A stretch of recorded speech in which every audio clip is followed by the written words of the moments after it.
legal standing atau dasar hukum pengajuan kepahlawanan Eyang Hasan Maulani itu kita mulai dari konstitusi Undang-Undang Dasar Negara Republik Indonesia. Ingat ya, nama resminya itu Undang-Undang Dasar Negara Republik Indonesia, bukan Undang-Undang Dasar 1945, karena itu merujuk ke Undang-Undang Dasar pertama ketika Indonesia merdeka. Setelah diamandemen 4 kali ya, tahun 99, tahun 2000, 2001 dan 2002. Menurut Mahkamah Konstitusi namanya menjadi Undang-Undang Dasar Negara Republik Indonesia. Itu di pasal 15 dijelaskan begini. Presiden memberi gelar, tanda jasa, dan lain-lain tanda kehormatan yang diatur dengan undang-undang. Undang-undangnya mana? Nah, undang-undang yang spesifik menjelaskan tentang penganugerahan gelar yaitu Undang-Undang Nomor 20 Tahun 2009 tentang gelar, tanda jasa, dan tanda kehormatan. Nah, di dalam undang-undang tersebut di pasal 25 ya, coba dilihat. Ada beberapa syarat seseorang bisa diajukan sebagai pahlawan nasional. Syarat-syarat utamanya yang pertama adalah WNI, warga negara Indonesia, atau seseorang yang berjuang di wilayah yang sekarang menjadi wilayah NKRI. Perjuangan Eyang Hasan Maulani di mana? Di wilayah Kuningan, Cirebon ya. Sekarang sudah masuk menjadi wilayah Negara Kesatuan Republik Indonesia. Sudah memenuhi syarat yang pertama. Yang kedua, memiliki integritas moral dan keteladanan. Kita tahu sendirilah, Eyang Hasan Maulani itu sebagai seorang ulama, sebagai seorang kiai, tetap mempertahankan integritas, tetap mempertahankan moral, tetap mengedepankan keteladanan. Catatan-catatan tentang Eyang Hasan Maulani kan semuanya tentang keteladanan. Entah itu yang dibuat di buku, di internet, dan lain sebagainya. Kemudian yang ketiga, syarat yang ketiga adalah berjasa terhadap bangsa dan negara. Ya jelas, Eyang Hasan Maulani sebagai tokoh yang melakukan pergerakan, melakukan sebuah perlawanan ideologi terhadap pemerintah kolonial Hindia Belanda. Dan itu diakui setidaknya di dalam lingkup wilayah sebagian besar wilayah Jawa itu sudah terpengaruh oleh seorang Eyang Hasan Maulani, utamanya di wilayah 3 Cirebon, Kerasidenan Cirebon. Nama Eyang Hasan Maulani sudah sangat terkenal, muridnya dari mana-mana. Itu artinya Eyang Hasan Maulani ini berjasa dalam pergerakan kemerdekaan Republik Indonesia. Kemudian yang keempat, berkelakuan baik ya jelas, sama seperti tadi lah, sebagai seorang ulama, baik terhadap rakyat, tapi terhadap kompeni, lihat masanya, ideologi jihad untuk melawan pemerintah kolonial Hindia Belanda tetap digaungkan oleh seorang Eyang Hasan Maulani. Tapi untuk masyarakat yang asli tanah air dihormati, berkelakuan baik, seperti itulah. Kemudian syarat yang kelima itu setia dan tidak mengkhianati bangsa dan negara. Jelas, seandainya Eyang Hasan Maulani itu mengkhianati negara, Eyang Hasan Maulani itu sudah jadi bupati atau residen, tinggal ditunjuk saja oleh pemerintah Hindia Belanda, asal dia mau untuk bungkam terhadap pemerintah kolonial. Cuma gitu saja logikanya loh. Minimal camat atau bupati, dan bisa jadi sampai residen, karena pengaruh Eyang Hasan Maulani sangat besar. Tapi kan nyatanya dibuang juga ke kampung Jawa Tengah. Itu artinya upaya dia mempertahankan ideologi kemerdekaan itu tetap dia junjung tinggi dan tidak pernah dia sekalipun berniat untuk mengkhianati bangsa dan negara. Kemudian yang keenam, tidak pernah dipidana penjara berdasarkan putusan pengadilan yang telah memperoleh kekuatan hukum tetap karena melakukan tindak pidana yang diancam dengan pidana penjara paling singkat 5 tahun. Ini khusus untuk kasus setelah kemerdekaan. di zaman sebelum kemerdekaan, namanya orang-orang melakukan pemberontakan, ya tetap akan dilakukan hukuman. Hukuman pengasingan itu adalah hukuman dari pemerintah kolonial. Tapi itu dikecualikan. Saya yakin dikecualikan dari pasal ini. Karena kontradiktif dengan semangat kemerdekaan. Kemudian selain dari syarat-syarat utama yang tadi itu, ternyata ada syarat khusus seseorang bisa dianugerahi gelar pahlawan nasional. Itu ada di pasal 26. Perhatikan.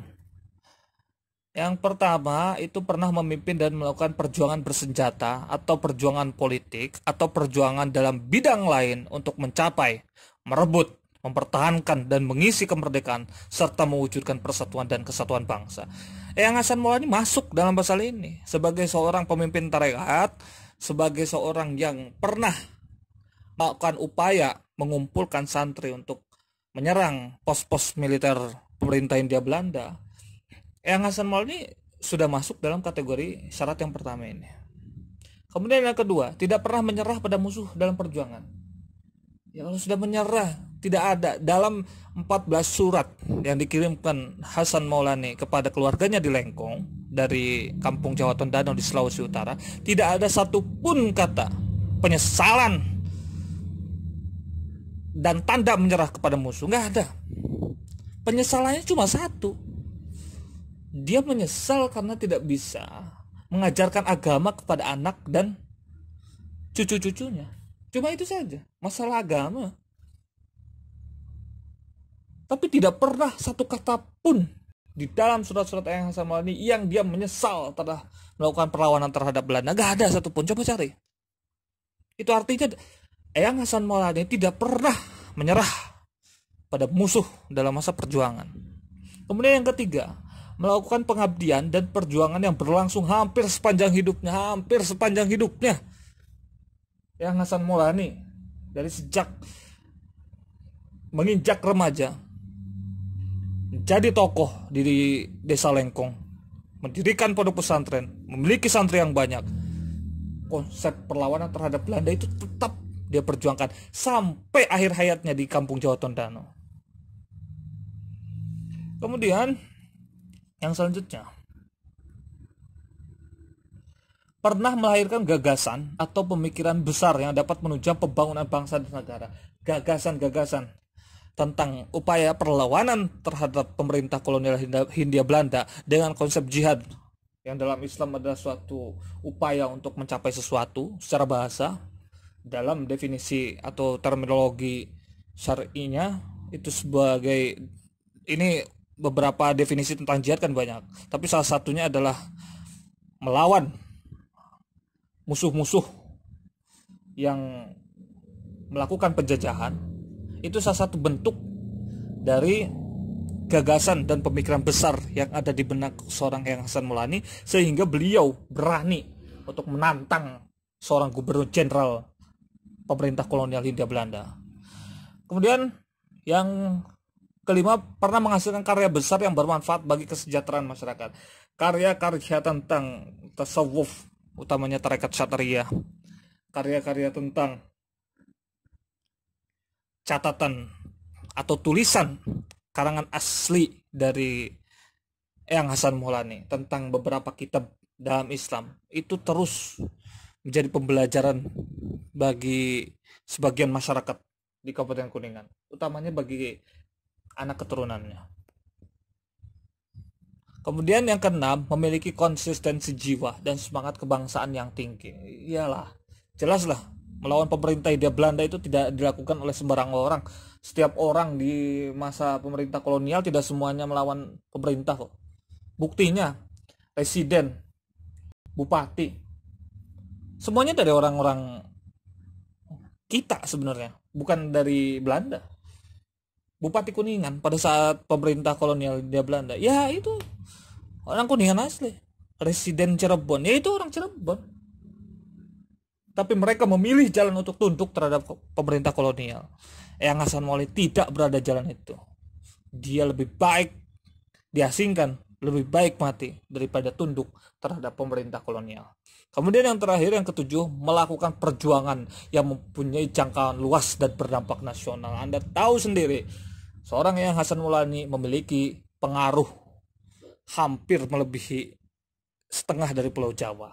Dan itu dianggap memiliki dampak yang besar karena setelah kekalahan pemerintah Hindia Belanda setelah kemenangan kemenangan pemerintah Hindia Belanda di Perang Jawa, walaupun menang, tapi rasa ketakutan terhadap tokoh-tokoh agama itu masih dirasakan oleh pemerintah kolonial.